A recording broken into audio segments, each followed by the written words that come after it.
Kita berdoa untuk memulai pertemuan impartasi kuasa pelayanan para serayan Nora Naras. Kita berdoa. Ya Tuhan, kami bersyukur malam ini kami berkumpul bersama melalui Zoom online. Kami kuduskan di dalam nama Tuhan Yesus semua fasilitas yang kami gunakan. Dan biarlah kuasa firman Tuhan, pelajaran-pelajaran kami bersama menjadi kekuatan yang mengubah. Di dalam nama Tuhan Yesus Kristus. Amin. Baik Bapak, Ibu-Ibu, kita akan segera membahas tentang prinsip tentang kuasa Kristus dan kuasa-kuasa lain yang di dalam Matius 23 dikenal dengan namanya gaya hidup orang Farisi. Melawan gaya hidup Kristus. Nah, saya akan share buat kita bikin perbandingan, kemudian kita bercermin dari karakter kita sebagai para pelayan, ya, sekalipun Anda seorang naras atau nora, ingat satu-satunya gereja di dunia ini yang suami atau istri pelayan mendapatkan gelar spesial. Kalau di gereja tertentu, istri pendeta dipanggil ibu pendeta. Kalau istrinya pendeta, suaminya tidak dipanggil bapak pendeta, hanya dipanggil namanya. Di gereja lain, pertua, diaken, suami istri mereka tetap dipanggil namanya. Tapi di GBKP itu unik, dan itu bagi saya sebuah kehormatan, kemuliaan. Sama, cuma bedanya Nora Naras itu nggak naik ke mimbar untuk melayani. Hanya itu aja bedanya, tapi panggilannya, kemuliaannya, kehormatannya itu sama. Sehingga disebut Nora Naras dan itu nggak akan dicabut kecuali ya maut memisahkan. Jadi itu hebat sekali.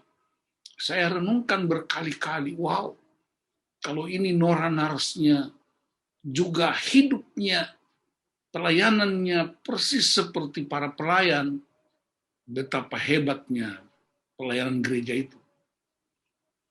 Mari kita perhatikan, saya akan ajak kita ini berdasarkan Injil menurut Matius pasal 23, bagaimana Yesus menghadapi karakter orang-orang Farisi, yang tapi juga dia menjawab dan mengajarkan tentang karakter dia sendiri.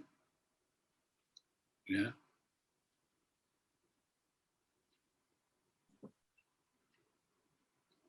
Saya beri judul Farisiisme melawan karakter Kristus.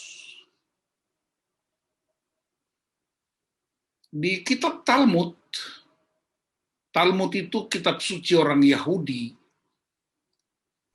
ya, itu diceritakan tentang 7 jenis Farisi. Dan mereka merajalela di dalam perjanjian baru zaman Yesus. Kalau nanti baca Matius 23, itu Yesus mengecam ya, kemunafikan orang Farisi itu. Ada 7 jenis. Yang pertama, kalau diindonesiakan oleh Dr. Eka Dharma Putra, dia mengindonesiakan istilah-istilah mereka. Yang pertama disebut Farisi bahu. Farisi bahu adalah tipe orang Farisi yang cukup populer karena reputasi mereka memikul tuntutan-tuntutan hukum agama. Begitu rumit dan jelimet. Dan itu artinya dia mau pamerkan bahwa dia ini tunduk dan taat dan sungguh-sungguh dengan tuntutan-tuntutan hukum agama yang diatur di kitab Imamat, di kitab Bilangan, dan semuanya. Termasuk Bapak Ibu tahu orang-orang Farisi ahli Taurat yang turun dari Yerusalem, ya, dan melihat seorang yang sedang sekarat di jalan dan mereka meninggalkannya karena tunduk pada aturan-aturan hukum, tidak boleh menyentuh mayat, tidak boleh menyentuh darah, dan seterusnya. Kita juga ingat misalnya mereka berjumpa dengan atau menemukan seorang perempuan yang kedapatan berzina dan mereka minta supaya dilempari dengan batu sampai mati. Jadi itu namanya Farisi bahu. Yang kedua namanya Farisi tunggu dulu. Farisi tunggu dulu adalah mereka suka sekali ya bikin peraturan-peraturan, mereka suka sekali dengan aturan-aturan yang rumit, tapi untuk melaksanakannya tunggu dulu. Dan orang lain cenderung dihakimi kalau tidak taat. Tapi kalau bagi mereka ada 1001 macam dalih yang digunakan. Nah, bayangkan Bapak Ibu betapa mengerikannya. Dan saya cenderung melihat dalam gereja-gereja pada umumnya, khususnya ya di gereja-gereja Protestan, karena saya juga orang Protestan, ya kecenderungan Farisi tunggu dulu ini kuat sekali. Nah, Bapak larang anak-anak nggak boleh merokok, tapi bapaknya merokok. Itu Farisi tunggu dulu. Majelis mengharapkan jemaat datang lebih cepat, tapi mereka suka terlambat. Itu Farisi tunggu dulu. Ya. Dan seterusnya. Dan seterusnya. Kita bisa tahu itu dalam kehidupan sehari-hari. Saya berdoa supaya kita nggak masuk di dalamnya. Walaupun masuk di dalamnya, ya jalan keluarnya harus bertobat. Yang ketiga namanya Farisi bongkok atau tersandung-sandung. Mereka ini suka memamerkan kerendahan hati, dan kalau berjalan itu terbungkuk-bungkuk badannya. Padahal masih muda. Seolah-olah mereka itu begitu berat memikul beban-beban hukum Taurat itu. Dan mereka suka meminta penghormatan di pasar-pasar, di jalan-jalan. Yang keempat itu agak lucu namanya Farisi babak belur. Nah, tipe Farisi ini mereka tidak boleh lihat perempuan di jalan karena bagi mereka perempuan itu bisa mendatangkan dosa, dia bisa menggoda dan seterusnya. Dan karena itu kalau mereka berjalan, mereka suka pejamkan mata. Nah, apa akibatnya? Mereka bisa menabrak tembok atau ditabrak. Tapi kalau semakin memar mereka wajahnya, itu dianggap semakin tenar, semakin top.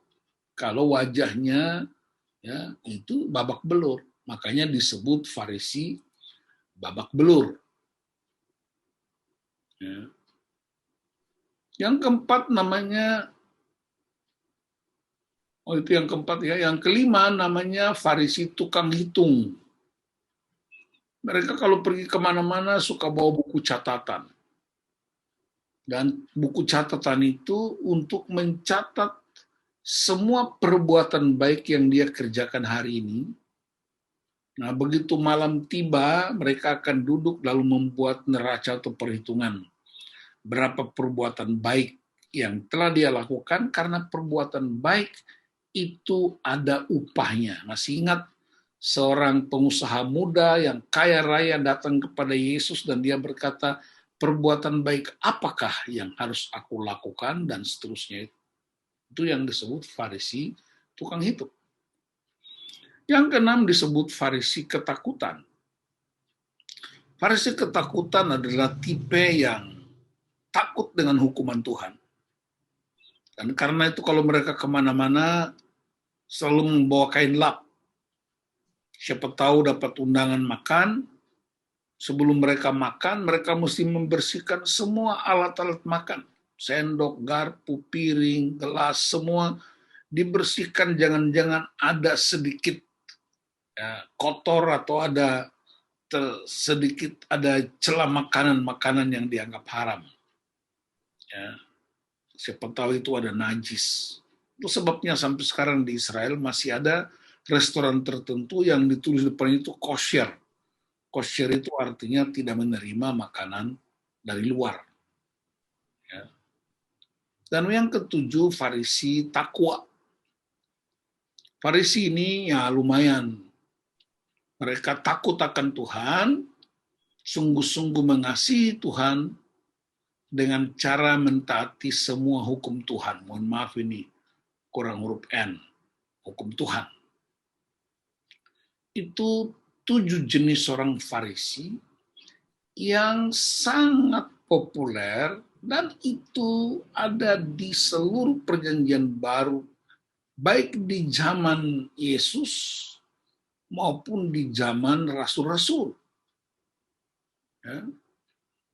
Pada dasarnya mereka ini berbeda, ada klan-klannya gitu, ada marga-marganya atau kecenderungan-kecenderungan itu. Tetapi yang sama dari mereka ialah mereka sangat ketat terikat pada hukum dan peraturan. Hidup mereka itu cuma 2 sisi, hitam atau putih. Dan karena itu, semua yang berbeda harus disingkirkan. Hukum-hukum, peraturan-peraturan tidak lagi menjadi value atau nilai bersama, tapi cenderung menjadi beban dan sangat menyiksa.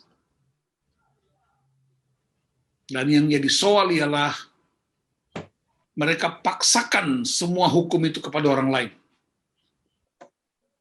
Dan karena itu bagi mereka, Yesus Kristus, Tuhan Yesus adalah seorang yang liberal, yang dianggap sesat, dan bahkan tidak alkitabiah. Dan itulah alasan mereka harus menyingkirkan Yesus. Karena Yesus dianggap melanggar semua adat istiadat budaya dan lain-lain. Termasuk di zaman Yesus itu ada namanya borubere, ada kalimbu dan lain-lain. Dia lawan habis, bukan menolaknya, tapi yang bertentangan dengan kerajaan Allah.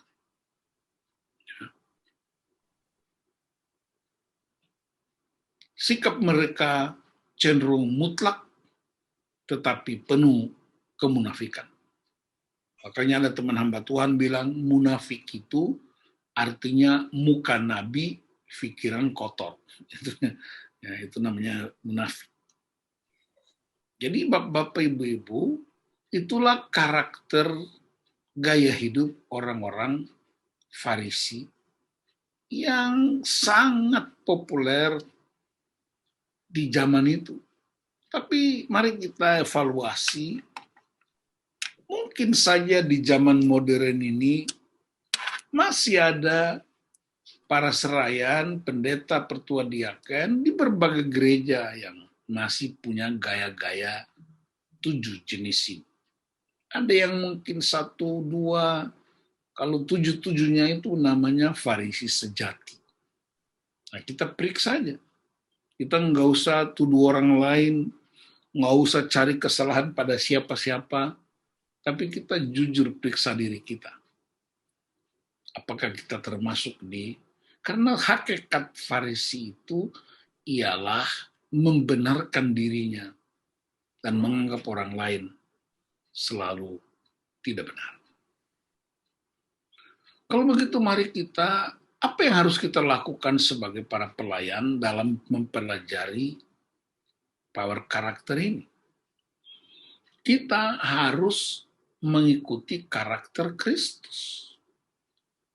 Dalam 1 Yohanes 2 ayat 6, barang siapa mengatakan bahwa ia ada di dalam Dia, ia wajib hidup sama seperti Kristus telah hidup.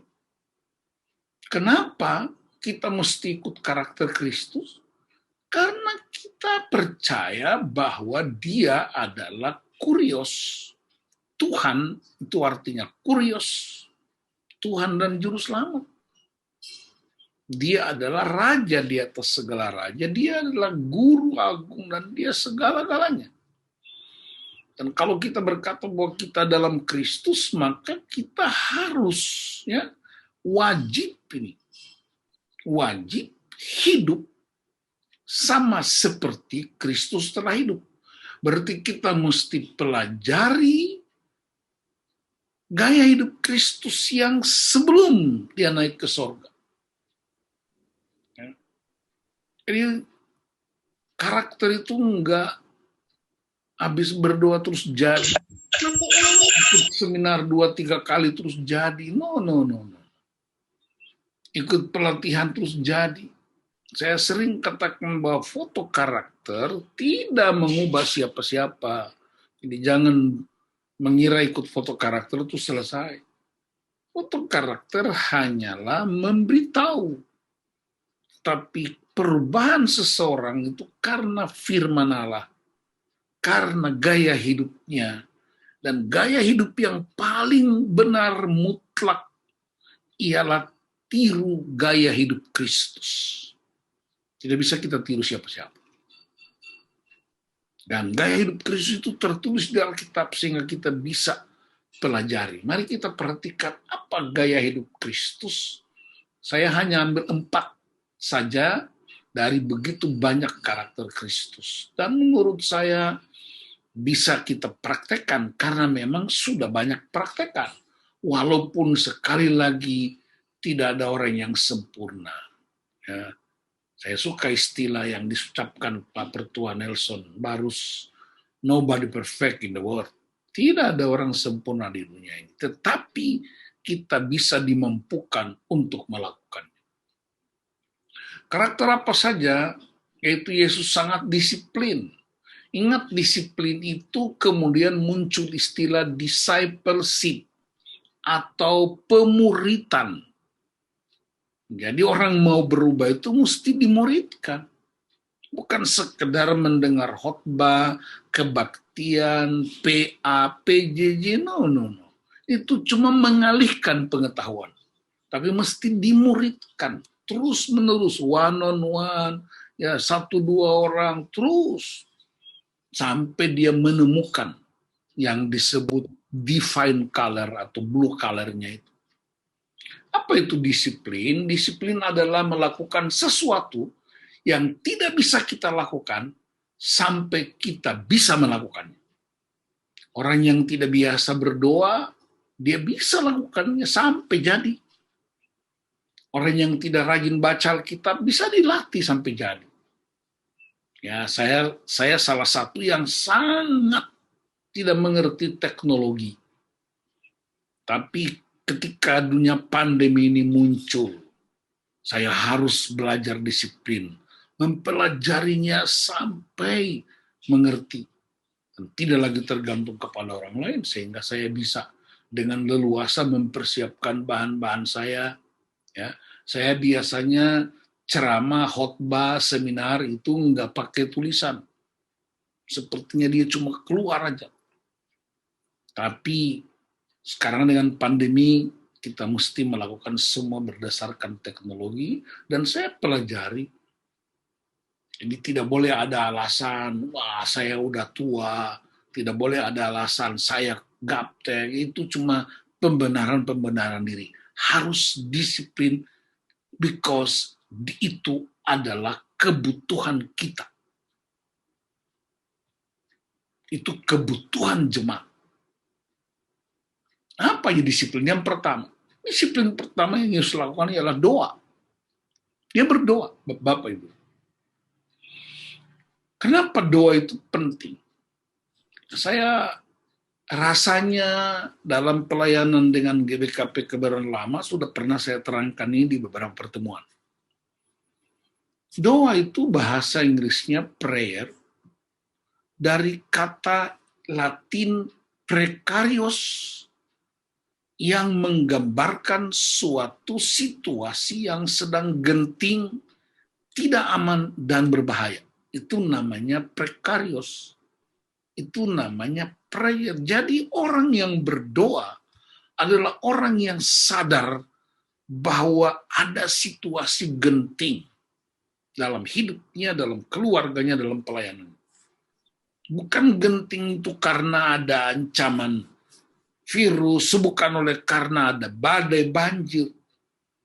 Karena Paulus berkata dalam kitab Efesus bahwa dan kitab Galatia bahwa musuh kita bukan darah dan daging, tapi roh-roh di udara yang tidak bisa kita lihat dengan mata telanjang. Jadi orang berdoa itu adalah situasi genting. Orang yang berdoa adalah orang yang mengharapkan belas kasihan Tuhan.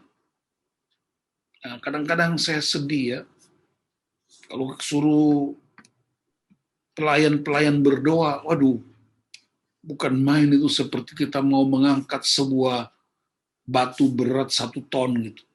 Tapi kalau diskusi dan makan dan jalan-jalan, wis, itu nggak ada lawannya.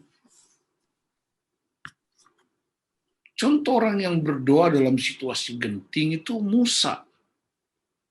Musa berdiri di antara, namanya doa syafaat. Syafaat itu bahasa Inggrisnya intercession, berdiri di antara Tuhan dan umat.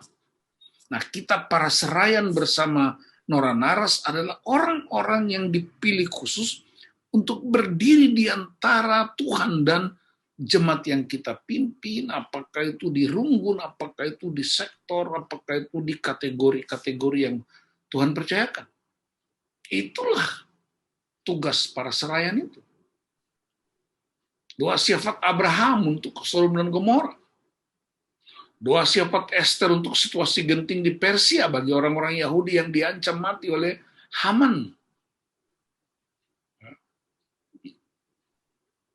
Apa artinya? Kalau kita pakai ilustrasi, seorang pendoa ibarat seorang sopir ambulans yang membawa pasien yang sangat genting menuju UGD atau IGD. Dan semua peraturan lalu lintas secara internasional tidak berlaku untuk sopir ambulans. Itu yang disebut genting. Bapak Ibu yang tidak suka berdoa atau kurang rajin berdoa, ya saya dengar di Kebayoran Lama ada doa subuh, doa pagi, doa malam. Bapak Ibu ayo, ambil waktunya di situ. Kita berdoa, kita nggak lihat Tuhan, tapi Tuhan lihat kita.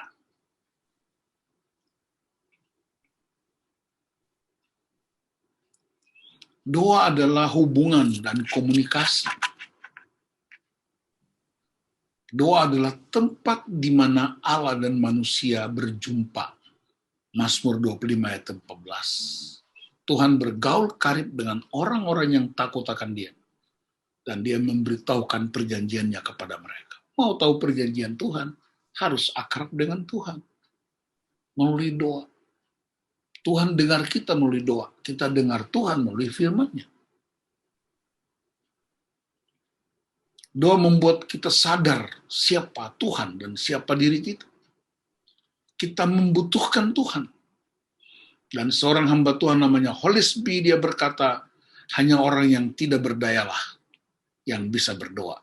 Dengan kata lain, kalau Anda tidak berdoa, berarti Anda merasa lebih hebat. Dan gak butuh Tuhan. Doa tidak membuat Allah terlihat di mata kita. Tetapi kita terlihat di mata Allah. Yang bikin saya itu tidak bisa habis pikir. Yesus itu anak Allah, Tuhan dan Juru Selamat, penguasa surga dan bumi. Tapi dia punya jam doa. Pagi-pagi benar udah berdoa, malamnya dia berdoa. Wow. Dan saya mau belajar mempraktekkan itu terus-menerus.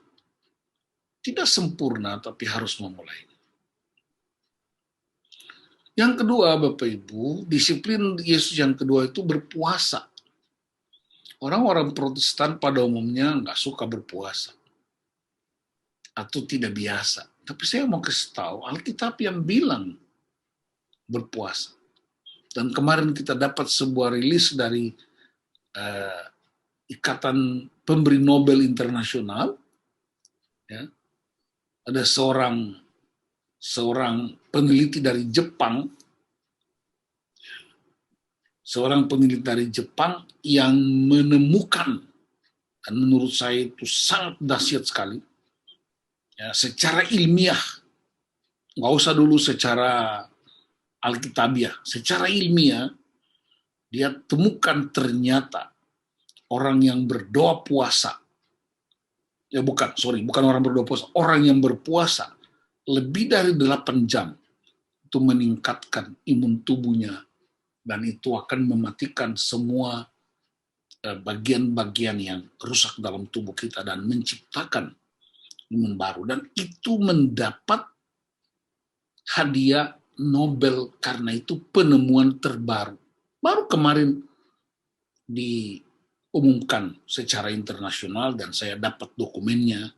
Nanti habis ini saya kirim ke Bapak Ibu. Tapi Yesus sendiri berdoa, puasa. Jadi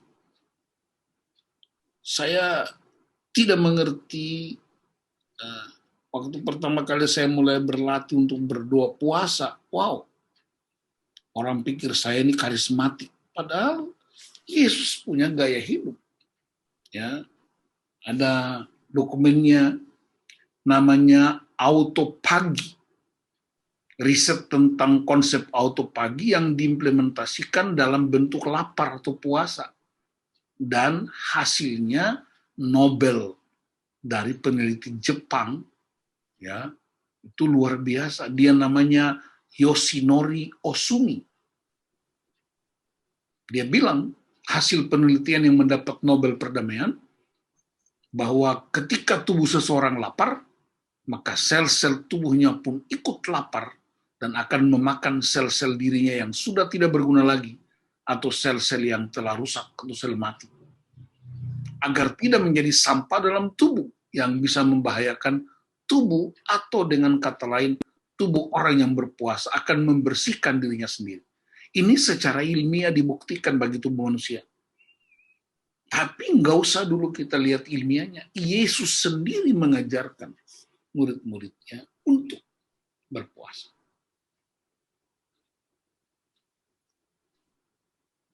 Ada teman saya pendeta, saya tanya, kenapa kamu puasa? Dia bilang, ini Pak, pandemi ini banyak pendapatan kurang, jadi kita puasa. Itu bukan alasan puasa yang benar. Ya. Apa artinya puasa?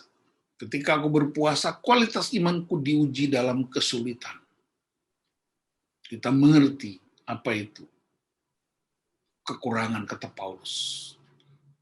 Ketika aku berpuasa, orientasi kebajikanku lebih terarah kepada kepentingan Allah daripada diri sendiri. Pengetahuan saya makin mendalam dengan pengalaman mengekang diri. Ya, puasa semua, puasa makan, puasa minum, puasa bicara, puasa marah, puasa menonton hal-hal yang buruk, puasa gosip, itu semua namanya puasa. Saya tambahin lagi sendiri. Yang ketiga, disiplinius yang ketiga itu membaca firman Allah. Roma 1 ayat 16, sebab aku mempunyai keyakinan yang kokoh dalam Injil, karena Injil adalah kekuatan Allah yang menyelamatkan setiap orang yang percaya. Pertama-tama orang Yahudi, tetapi juga orang Yunani. Sebab di dalamnya nyata kebenaran Allah yang bertolak dari iman dan memimpin kepada iman.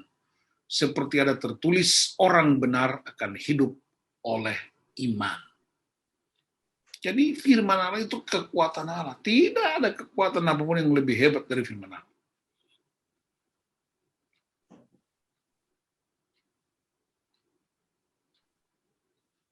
Kitab Esra 7 ayat 10 berkata, Esra telah bertekad untuk meneliti Taurat Tuhan dan melakukannya serta mengajarkan ketetapan dan peraturan di antara orang Israel.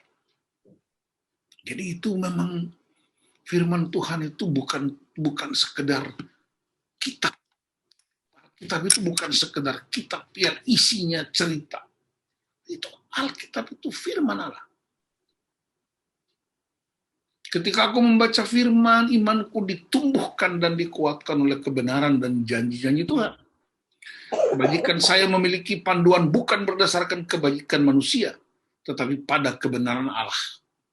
Pengetahuan saya dalam soal mengetahui tentang Allah semakin kuat, sehingga dasar untuk semakin mengenal Allah secara pribadi juga semakin kuat. Ketika aku membaca firman Tuhan memberi kepastian dan contoh-contoh konkret bagaimana manusia menguasai dirinya terhadap dosa. Ketekunan dalam merenungkan firman Tuhan memberikan hasil kepada pengertian dan hikmat yang semakin mendalam.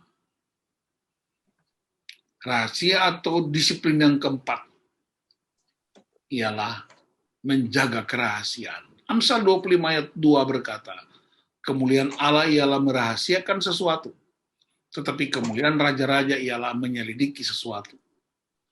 Allah diagungkan karena apa yang dirahasiakannya. Raja dihormati karena apa yang dapat diterangkannya. Menurut bahasa Indonesia sehari-hari. Matius 18 ayat 15, apabila saudara berbuat dosa, tegurlah dia di bawah 4 mata. Jika ia mendengarkan nasihatmu, engkau telah mendapatnya kembali. Rahasia jabatan dan rahasia pelayanan adalah dua hal yang perlu dijaga dengan rasa hormat terhadap Tuhan dan orang-orang yang kita layani. Jadi, kadang-kadang di gereja belum tutup rapat majelis, hasilnya udah bocor kemana-mana. Saya berdoa supaya di kebenaran lama nggak begitu. Nah, mengerikan sekali. Ada seorang hamba Tuhan yang ketika dalam pelayanan kami, dalam evaluasi, dia begitu bangga. Dia bilang, Pak Ketua, waktu itu saya ketua sinode. Dia bilang, Pak Ketua, puji Tuhan selama 1 tahun, jemaat yang saya pimpin no problem. Loh, kok bisa? Oh iya, 1 tahun ini hanya 1-2 orang saja yang konseling. Nyaris semua nggak ada. Oke? Lalu saya kasih tunjuk daftar orang-orang yang datang ke saya. Daftar orang-orang yang menelpon saya. Saya bilang, coba Anda lihat apakah ini anggota jemaat Anda. Oh iya Pak, itu jemaat saya semua itu. Mereka konseling sama saya. Mereka tidak konseling sama kamu. Karena kamu ember. Bocor. Jadi ingat, jemaat nggak datang konseling sama kita bukan karena kita kurang pandai, bukan karena mereka tidak ada masalah, tapi jangan-jangan rahasia hidup mereka tidak terjamin. Jadi itulah yang mesti kita jaga. Makanya kenapa pelayanan power karakter ini begitu dahsyat, di mana semua coach, semua konselor, kami punya komitmen yang sangat kuat. Pelayanan itu penuh dengan rahasia pelayanan yang tidak bisa dengan sembarangan. Bahkan istri saya pun tidak bisa mendengarnya. Kecuali kalau ada suami istri yang pingin ditolong. Yang terakhir Bapak Ibu, bagaimana caranya supaya kita tidak terjebak dalam farisisme?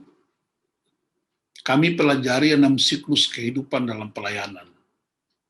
Ini ditemukan oleh seorang hamba Tuhan namanya Edwin Lewis Cole, Bapak rohani kami yang merintis pelayanan di Texas, di Dallas, dan dia udah meninggal dunia. Tapi semua nilai-nilai yang kami dapatkan, yang selalu saya ajarkan ke pria, keluarga, dia menentukan 6 siklus. Siklus yang pertama ialah segala sesuatu dari firman Allah. Apa saja. Bahkan dunia ini diciptakan karena firman Allah. Amerika Serikat itu dibangun di atas firman. Harvard University dibangun di atas firman Allah. Tapi lihat betapa sekulernya negara-negara itu. Nah, firman itu kemudian jadi inspirasi. Untuk apa? Orang membuat formalisasi. Bangun pernikahan, bangun yayasan. Ya. Kalau Bapak Ibu sering kan dapat undangan dari Zoom, ada tulis Marinda Ministry. Itu pelayanan saya. Marinda Ministry Marinda itu kependekan dari nama Martinus dan Sulandiana. Itu nama istri saya. Kami bangun itu tahun 92 hanya untuk menolong pemulihan, memberkati orang dengan firman Allah, dan tidak ada orientasi apapun. Ya, dan karena itu Marinda Ministry misalnya adalah formalisasi dari penemuan firman, inspirasi firman, dan hikmat-hikmat untuk menolong banyak orang. Tapi kemudian Bapak Ibu, ketika orang formalisasi, harus balik lagi ke firman. Anda sampai di poin 3, harus kembali lagi ke poin 1. Jadi selalu ada pembaharuan, selalu ada update, selalu ada terus periksa pernikahan kita. Jangan jalan terus, nanti kalau jalan terus, kita terjebak pada poin yang keempat, institusionalisasi. Jadi kebiasaan. Orang berdoa udah nggak punya kuasa lagi. Dulu kita nyanyi lagu